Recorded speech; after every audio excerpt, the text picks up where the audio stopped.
Due to the heavy focus on religion throughout the medieval era, the sciences, including mathematics, were less of a focus to the intellectuals. However, medieval times held many great mathematicians who influenced today's modern arithmetic, including, but not limited to, Nicola Resmi, Leonardo da Vinci, Fibonacci, Abu Jafar Muhammad, Al-Khwarizmi, and Copernicus. Leonardo da Vinci was born in Florence, Italy in 1452.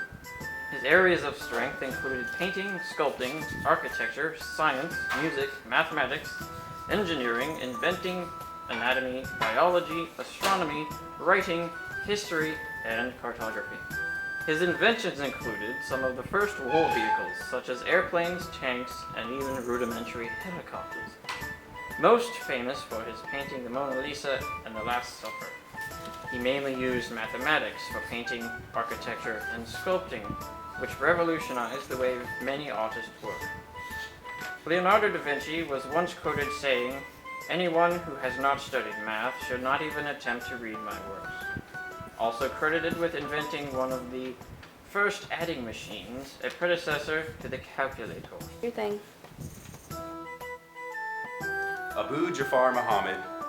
He's often referred to as the father of trigonometry for his work on providing various theorems of trigonometry, such as the law of sines and the law of tangents. Being skilled in multiple different forms of math, he was considered a polymathematician. His work, including the use of real numbers and curves, later went on to influence Copernicus and many other future math scholars.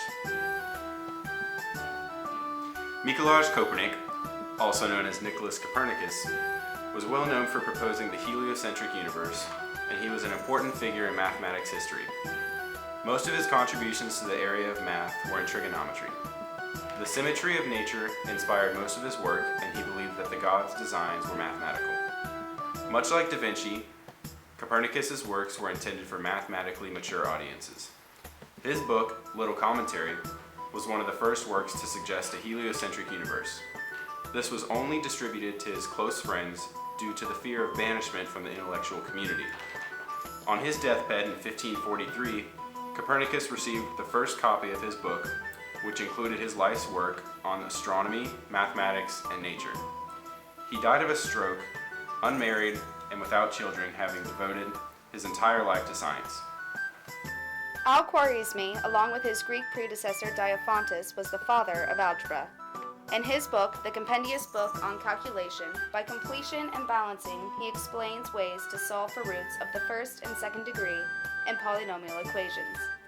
He introduced the method of reduction, and unlike Diophantus, he gave general solutions for the problems that he dealt with. By helping create algebra, he created a unifying theory which allowed rational and irrational numbers, geometrical magnitudes, etc., to be treated as algebraic objects. Born in 1320 near Normandy, France, Nicole Resmi was not born into a wealthy family or a famous one, which severely limited his educational opportunities.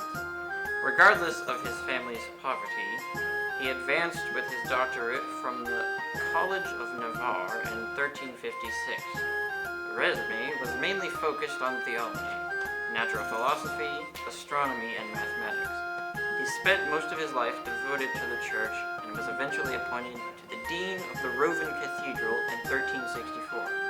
Resmi spent a large amount of his life translating works from both religious and mathematical sources from Latin into French upon request of King Charles V. He was appointed Bishop of Lisieux in 1377. Many mathematicians and astronomers during this time still believed that the celestial bodies revolved around the Earth. This severely hindered the advances made in both astronomy and mathematics. During his life, Resmi said that it would be more economical for the Earth to rotate instead of all the stars, but refused to accept it. Nicole Resmi died in 1382 in Lisieux, France.